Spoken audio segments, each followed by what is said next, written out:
amigos, ¿cómo están? Espero que muy bien. Hoy día nuevamente tenemos el honor y el privilegio de estar con el doctor, profesor de la Universidad de Chile, broncopulmonar y amigo, el doctor Rivera. ¿Ya? Con él hoy día vamos a conversar de tabaquismo.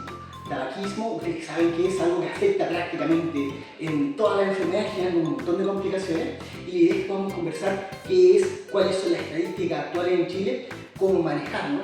Y el doctor, como buen broncopulmonar, también es experto en esta área. ¿Cómo está, doctor? Qué gusto saludarlo. Muy bien, doctor Rojas, se trata de un agrado conversar con usted porque en realidad es realmente agradable saber que la gente se interesa y que quiere escuchar cada vez más todas estas cosas que son súper importantes para que la gente tenga cuidado de lo que está haciendo. Entonces, usted que es experto en la parte de manejo de tabaquismo, cuéntenos por favor, en Chile, ¿cómo están las estadísticas? ¿Qué tanto se fuma en Chile? A ver, en realidad tiene de dulce y de agraz. Hasta hace algún tiempo nuestro país era uno de los países que más frecuentemente se fumaba.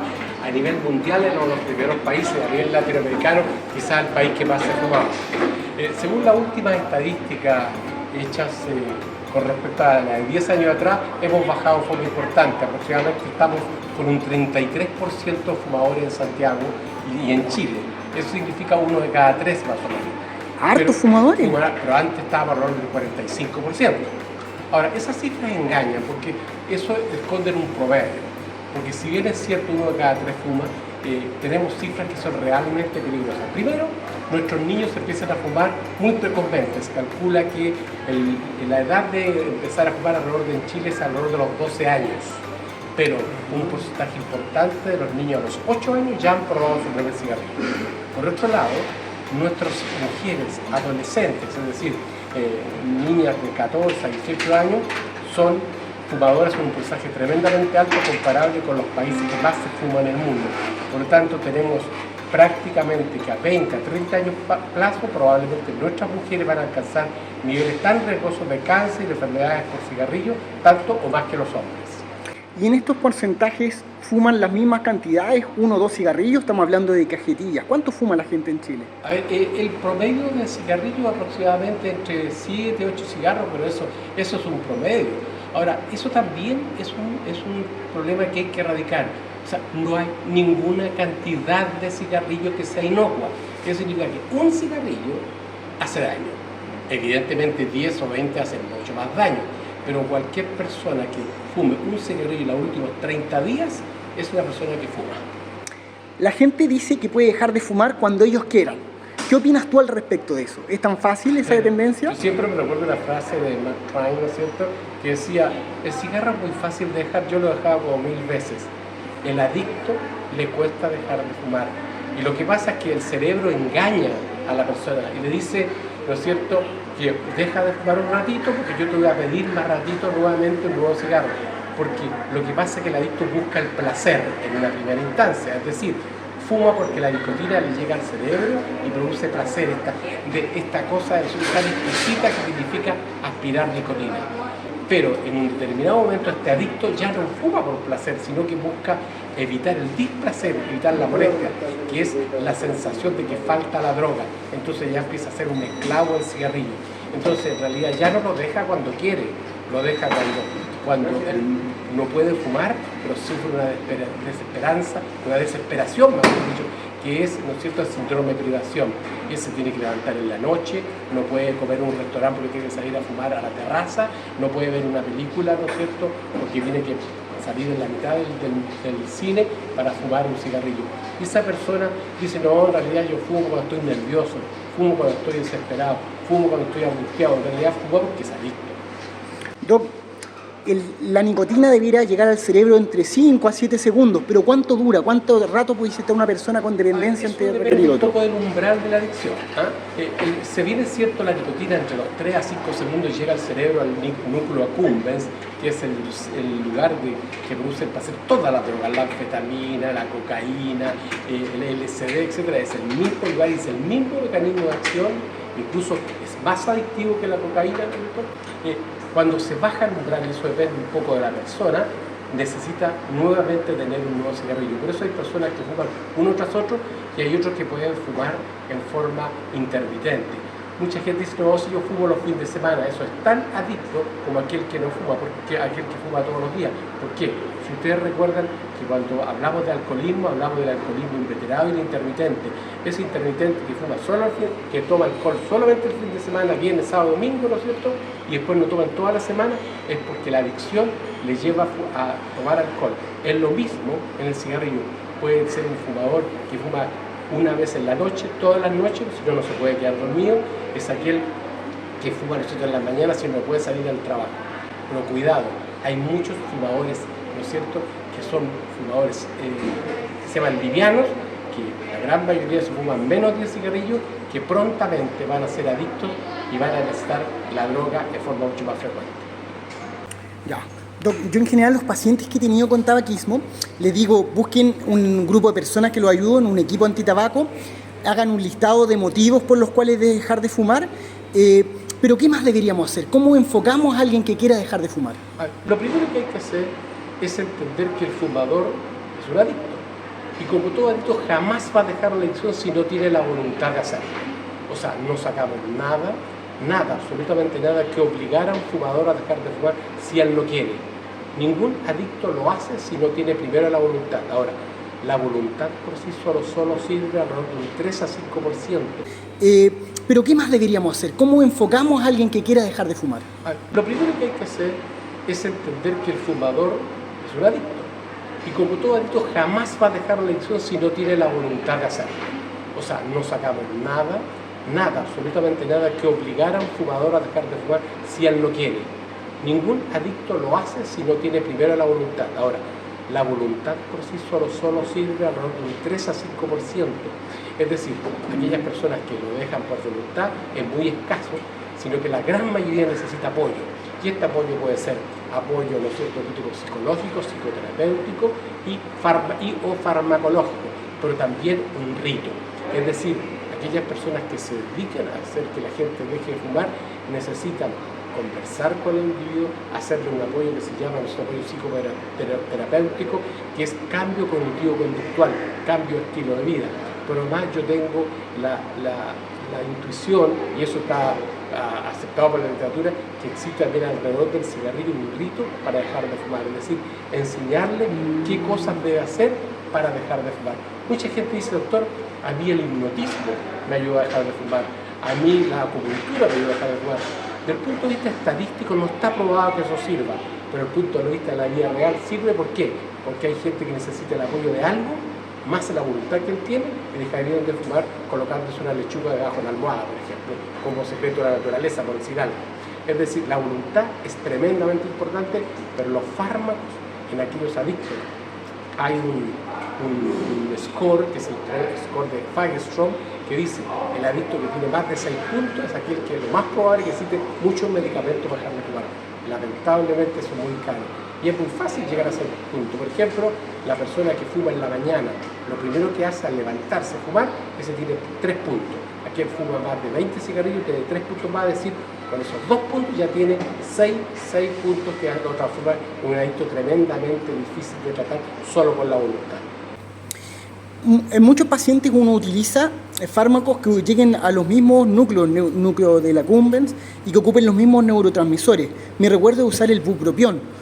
¿Usted lo usa, Doc? ¿En qué dosis? ¿150 cada 12? ¿Y qué real beneficio tendría?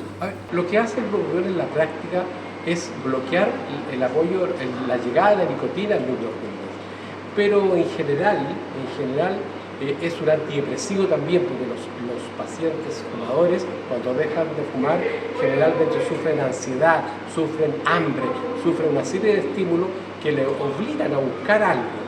Y eso también se ve ayudado por el bupropión. Yo lo utilizo 150 miligramos en la mañana y después de algunos días, aproximadamente 3, 4 días o 7 días aproximadamente, lo refuerzo con el segundo aproximadamente a la hora de 11. Si uno lo da muy tarde, produce insomnio. Y esto, en general, se dice en la literatura que habría que ayudarlo con con estimulantes del núcleo accumbens, que son los parches de nicotina, para que algo de nicotina tenga.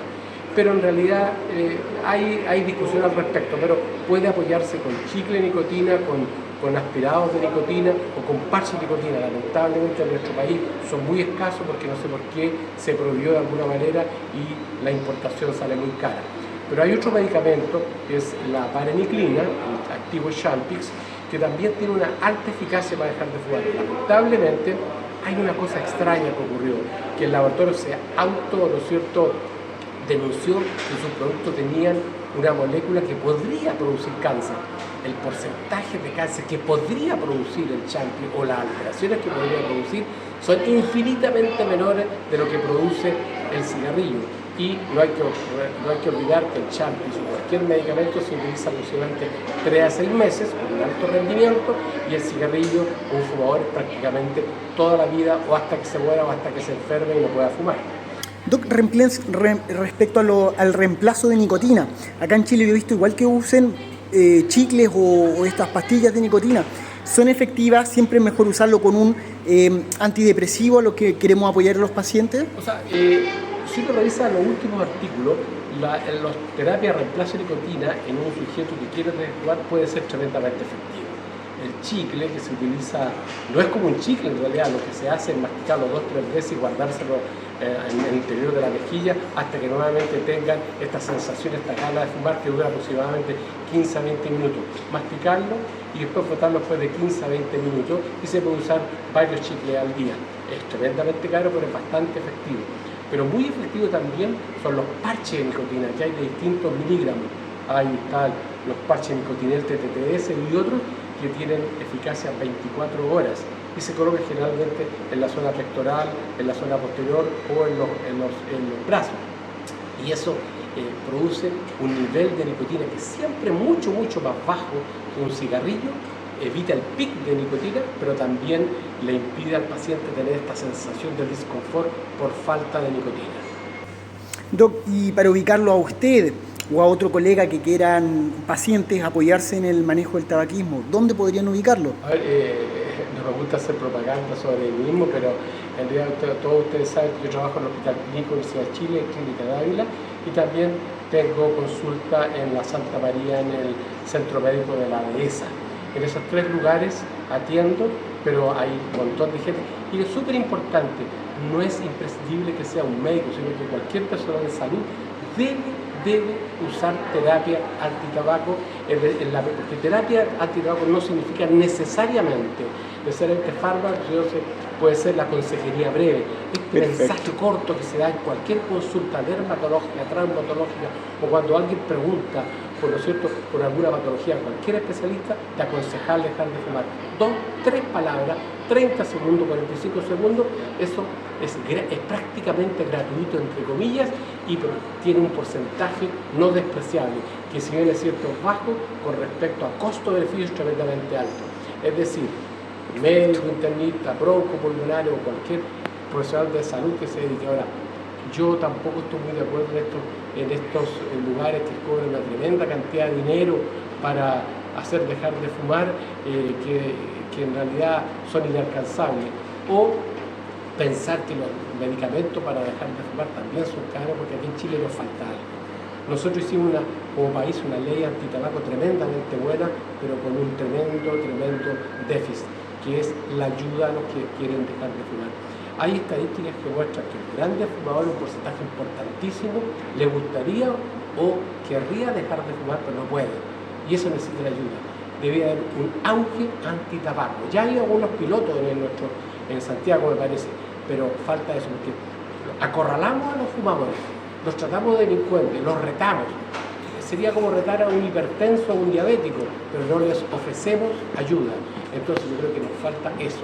Debe haber una ayuda, porque gasta el Estado mucho más dinero en las consecuencias finales de cáncer pulmonar, de EPOC y toda la enfermedad del tabaco. Prácticamente no hay ningún órgano dentro del cuerpo del ser humano que no esté afectado por el tabaco. Es decir, nosotros como país, nuestros impuestos se están yendo tremendamente en forma importante hacia el tratamiento terciario, el tratamiento de la enfermedad, más que a la prevención. Y no hay mejor medicina de la prevención. Y otro punto tremendamente importante, las tabacaleras nos engañan. Nos dicen que los impuestos que recolecta el trabajo sirven para el país. Eso es falso. Se gasta más en enfermedades por el tabaco que lo que se recauda por impuestos. De hecho, el convenio marco que Chile firmó hace algún tiempo para ayudar anti-tabaco dice que nosotros deberíamos tener una cantidad de impuestos equivalente más o menos al 75% de la cajetilla en impuestos, porque una de las medidas que sirve extraordinariamente bien para bajar el tabaquismo es subir el precio del tabaco, porque eso implica que los niños, los jóvenes y los fumadores no adictos todavía dejen de fumar, disminuyan de forma importante su cantidad. Y a los adictos hay que tratarlos. Súper. Doc, yo creo que vamos a conversar en una próxima ocasión las complicaciones, cáncer pulmonar y EPOC, ¿le parece? Me parece muy bien porque es una enfermedad tremendamente importante y que no siempre se hace el diagnóstico, porque los grandes fumadores no saben muchas veces que sus síntomas son por el tabaco. Y la cosa son como preámbulos, es decir, ¿cuántos individuos cuando le dicen, oye, usted tose? No, si es por el cigarrillo, y no saben que es por una enfermedad. O sea, claro, el cigarrillo, pero es porque ya están enfermos. Muchas gracias, doctor. Como siempre, agradecer su tiempo y su buena voluntad para con nosotros, y nos vamos a estar viendo entonces en un próximo video. ¿Ya? Muchas gracias a usted por la deferencia de tenerme en su programa. No, gracias, doctor.